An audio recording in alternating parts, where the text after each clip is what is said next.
Doctor APJ Abdul Kalam. வாழ்நாள் ஃபுல்லாக ஸ்டூடெண்ட்ஸை மோட்டிவேட் பண்ணியே அவர் மொத்த வாழ்க்கையை வாழ்ந்தார்.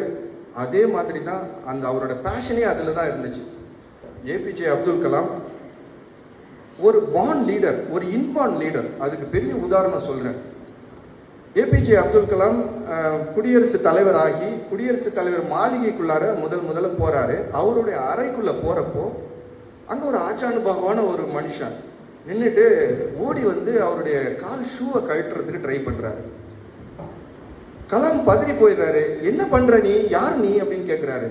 அப்போது அவர் சொல்கிறாரு, நான் வந்து உங்களுடைய உதவியாளர். எப்போ குடியரசுத் தலைவர் இந்த அறைக்குள்ளே வந்தாலும் அவருடைய ஷூவை கழட்டி நான் தொடச்சி அவருக்கு திருப்பி தர வேண்டியது என்னுடைய பொறுப்பு. அதை தான் நான் செஞ்சுக்கிட்டு இருக்கேன் அப்படின்னு சொன்னாங்க. கலாமுக்கு கோவம் வந்துச்சு. செக்ரட்டரியை கூப்பிட்டாரு. இந்த ஆளை டிஸ்மிஸ் பண்ணுங்க அப்படின்னு சொல்லிட்டாங்க. என் வேலையை எனக்கு செஞ்சுக்க தெரியும், என் வேலையை வேற யாரும் செய்ய தேவையில்லை, இவரை டிஸ்மிஸ் பண்ணுங்க, இவரோட வேலை எனக்கு தேவையில்லைன்னு சொல்லிட்டாங்க. இதை பக்கத்தில் செக்ரட்டரி, அவர் எவ்வளோ காலமாக அங்கே வேலை செஞ்சுட்டு இருந்தார். அந்த செக்ரட்டரி சொல்கிறாரு, இப்போ தான் நீங்கள் இந்த பணிக்கு வர்றீங்க, நீங்கள் வந்த உடனே ஒருத்தரை கஷ்டப்படுத்த தேவையில்லை, இவரை வேணால் நம்ம உங்கள் உதவியாளர்லேருந்து எடுத்து நம்ம தோட்டத்தில் தண்ணி பாய்ச்சிற வேலைக்கு அனுப்பிடலாம் அப்படின்னு சொல்லிட்டு அதையும் கலாம் ஏற்றுக்கிட்டு அந்த உதவியாளரை, தனக்கு எந்த உதவியாளரும் தேவையில்லைன்னு சொல்லி உதவியாளரை தோட்ட வேலைக்கு அனுப்பிடுறாங்க. தோட்டத்தில் தண்ணி பாய்ச்சிற வேலைக்கு அனுப்பிடுறாங்க. எவ்வளோ பணிவு பாருங்கள். என்னுடைய வேலையை நான் தான் செஞ்சுப்பேன், என் வேலையை வேற யாரும் செய்யக்கூடாதுங்கிறதுல ரொம்ப முனைப்பாக இருந்தார் கலாம். அதே போல் 5 வருஷம் பதவியில் குடியரசுத் தலைவராக இருந்துட்டு அதுக்கப்புறம் அந்த குடியரசுத் தலைவர் மாளிகையை விட்டு வெளியில் வராரு. 2 பெட்டி கையில் எடுத்துகிட்டு வர்றாரு. ஒரு பெட்டி ஃபுல்லாக அவருடைய ட்ரெஸ்ஸு, இன்னொரு பெட்டியில் நிறைய புக்ஸ். இந்த 2 பெட்டியும் வெளியில் எடுத்துகிட்டு வந்து வைக்கிறாரு.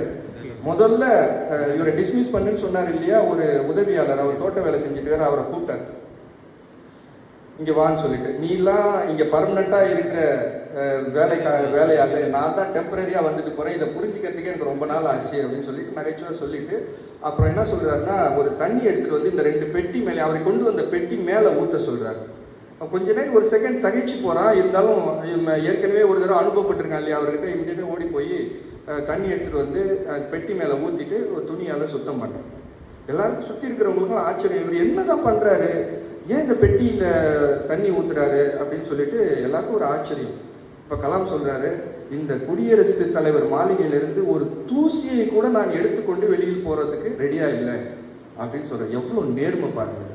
கலாம்கிட்டேருந்து நீங்கள் கற்றுக்க வேண்டிய 2 முக்கியமான பண்பு இருக்குன்னு கேட்டிங்கன்னா, ஒன்று வந்து அவருடைய பணிவு, இன்னொன்று அவருடைய நேர்மை.